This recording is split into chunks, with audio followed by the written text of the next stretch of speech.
The ACE is a powerful technique we followed in the company I worked for. ACE is used to implement large projects and even medium-sized projects. It is not taken out of any books. It came out of years of experience of a team working and coming together with a simple plan which can be communicated to people.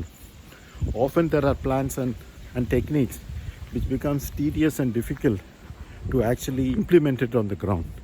This is something very simple, can be communicated and implemented across a large team.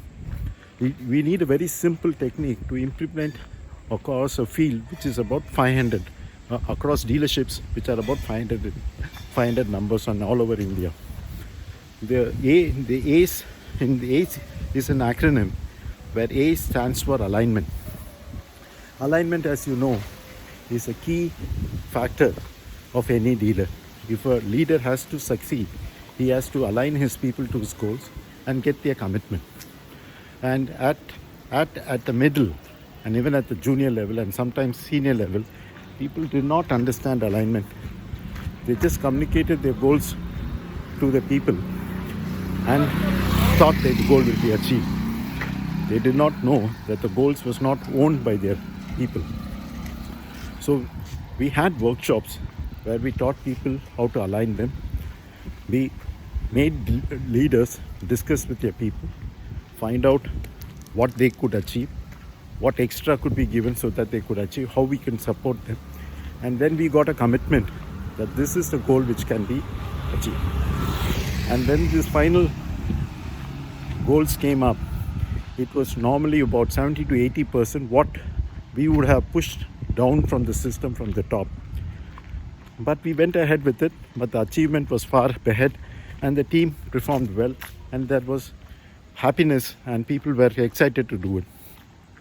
So this is a simple process which everybody understood, and over a period of time, right from the vice president to the area manager started implementing these simple alignment techniques, and therefore we were able to drill down to the bottom on the alignment.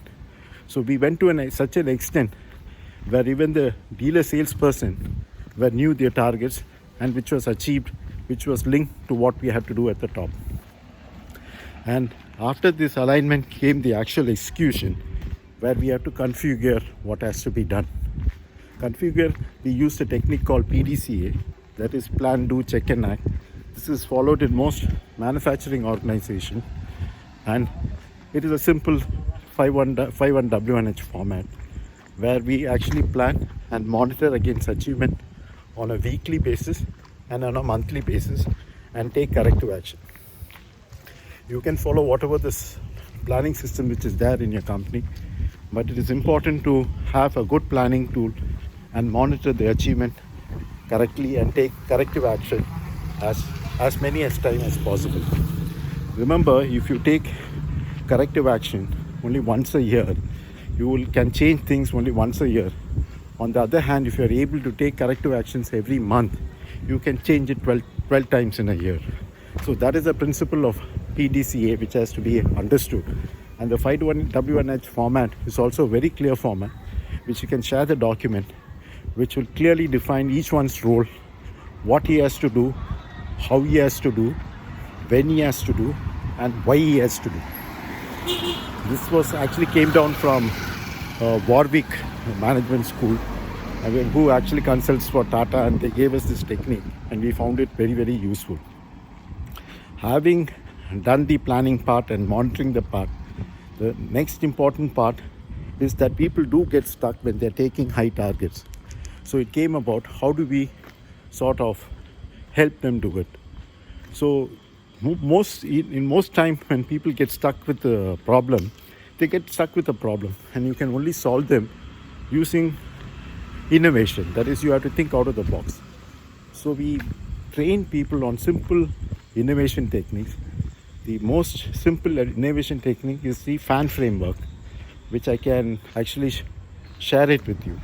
And there are also today many apps called iThoughts Head in iPhones, which does this fan frame in a very easy manner.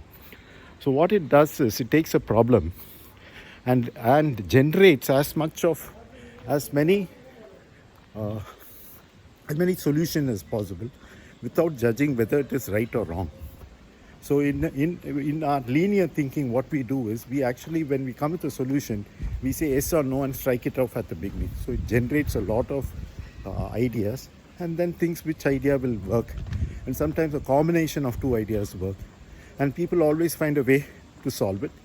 And not only it helps people think, it also brings alignment because they are the owners of these solutions which they have found. So we found that people accepting this much more and also owning it up. So innovation is something we do. So as I said, now again let me repeat: alignment and configure. Alignment is discuss and get commitment. Configure is PDCA, that is plan. And then how do you innovate to find solution at a field level? The third important part is E. It is enabling people. Enabling people is done by two ways. One is how do you train people? Train people in their current skills, what they have to do so that they can achieve. But also look at people who have potential and to train them to become future leaders. And we did that religiously. We had a lot of training programs, and in many training programs, our managers themselves trained the people. And our training program was very clear. Once you have trained them, they have to actually have a small test in which we find out whether they have understood it. Then they have to implement it and later say in their monthly presentation how they have implemented the scheme and how it is a success or a failure. And people who did well, we took them out and put them in several programs. And during this period, we sent at least 10-15 people to the top management institutes in the country. Some of them on deputation, they took holiday, they were given holiday and they went and they studied in schools like ISB. Some of them went on a 2 or 3 year program or a 6 month program where they did it through the internet, and there were contact programs. So about 8 to 10 people educated, and this helped us build leaders, not only during the period, but over a period of time. So I've completed enabled training. The other important aspect in doing anything is to motivate people. And motivation, there are two kinds of motivation. One is intrinsic and extrinsic. Let me not get into all this theory. Intrinsic is something what each person is made of. If each person is made of, there is nothing much we can do about to change intrinsic motivation. It comes from within. So there are certain people who are generally get motivated. There are certain people who get demotivated easily. And there are some people who are average. But if you really look at sales, it can be a job which can demotivate the best of the people, because there can be a bad period of say 6 months, I mean even in a year when you don't achieve.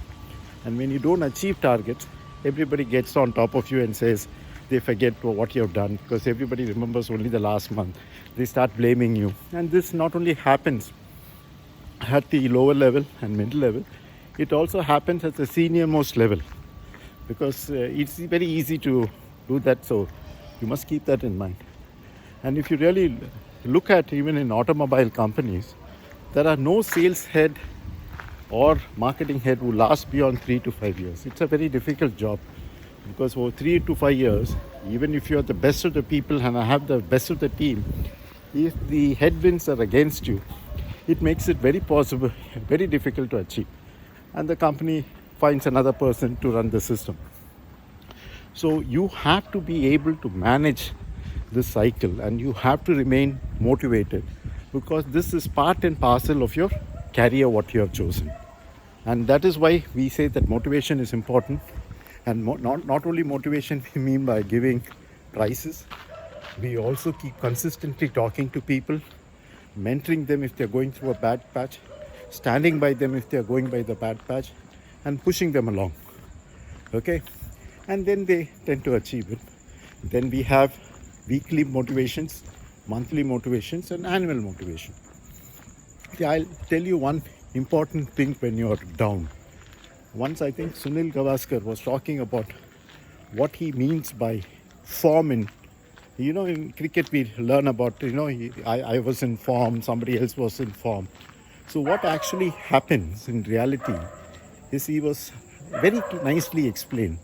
So when you have a bad 3 or 4 innings, you sort of lose confidence in yourself, There is a lot of media pressure, people talking about why he shouldn't be dropped. And even people like Sunil Gavaskar sometimes were under pressure. So when he goes and faces say a fast bowler, he's a little hesitant in moving his feet. When he's in form, he confidently moves his feet. When he's not in form, he takes just a little one more second to move his feet. And that is enough to get his edge and he gets caught. And this happens. So in sports, not only in cricket, but in tennis, in all kinds of sports, there are actually people, professional people, who keep people motivated. In sales, we cannot have that. But as leaders, we have to keep me motivated, keep them mentored, and see them through a bad patch. So I think I've explained this technique.